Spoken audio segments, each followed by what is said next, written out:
Chairman. And, we wouldn't have a country without our men and women in our military. To all of our witnesses and all of our veterans, our active duty military, thank you for your service. As we modernize the organic industrial base to meet warfighter demand, I want to focus on surge capacity, single point supply risk, and how we sustain today's gain without a bust tomorrow. But I want to start off with Major General Ream. We talked earlier about energetics and antimony. For the layman, how important is antimony? And Thanks for that question. If you want a munition to go bang or boom, it all starts with antimony. And so we find that in all our primers and all our detonators. So true or false, we used to rely heavily on China for these energetics. We were 100% dependent on Chinese sourcing. Now, do we still depend on China for that? We do not. They've weaponized the supply chain here, and they have cut off. So then we began to rely on India. Is that true? We very quickly pivoted and qualified a new source out of India. Yes. And what efforts are we making so that we can do that here in the United States? So in parallel, we embarked on a longer-term strategy, and that was to reopen a gold mine in Stibnite, Idaho. World War II? World War II produced tungsten as well as antimony. Right. And then, of course, some of the energetics, chemicals that we use to feed artillery and things like that are also needed for rocket motor missiles. Is that correct?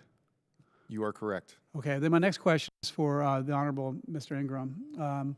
As we modernize Radford and other organic baselines that feed solid rocket motor production, would introduce an additional qualified rocket motor manufacturers help translate those organic base upgrades into real resilience and cost savings across the Army munitions portfolios?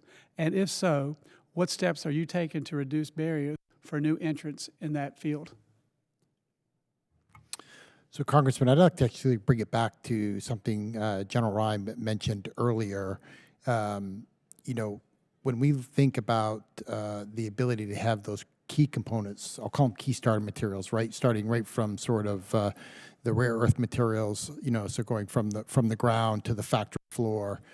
A number of areas that I have more concerns in is sort of as we get from that rare earth material in what we call midstream and materialization. So how we actually take those raw materials, turn them into a powder, a substance of something, and then turn that into a metal or a product that we could actually put on a factory floor to make into an end component. We lack a lot of the midstream and upstream sort of capabilities in this country as we think about bringing on things. Bring in, we can reopen mines, which is absolutely the critical step to onshore capabilities like antimony, like we just heard about. But the ability then to turn that into a product becomes a challenge. And so when we talk about bringing on new rocket motor manufacturers and that sort of stuff, similar, they are going to struggle, all of those sort of manufacturers struggle with that midstream capability, right? So how we get from sort of the rare earth materials to a product that they can mix in a mixing bowl and pour into a casting to make a rocket motor. And so that's actually, when you talk about where I'm concerned and where the biggest risks are, is there. And so how are we doing that? We are working closely with the Office of Secretary of Defense, industrial-based policy, using the Defense Production Act to get after a number of those key areas that are not just only support the Army, but support us as a nation, where we've got critical gaps in some of that processing piece, metallization piece that we've got to get after. That sounds great. I think this you just answered this next question, but let's make sure we got it right. So how is the Deputy Secretary of War and Office of Industrial Base Policy coordinating with you and your munitions teams to map supply chain vulnerabilities to platform-level requirements? And what can we do in the Armed Services Committee to help you get there?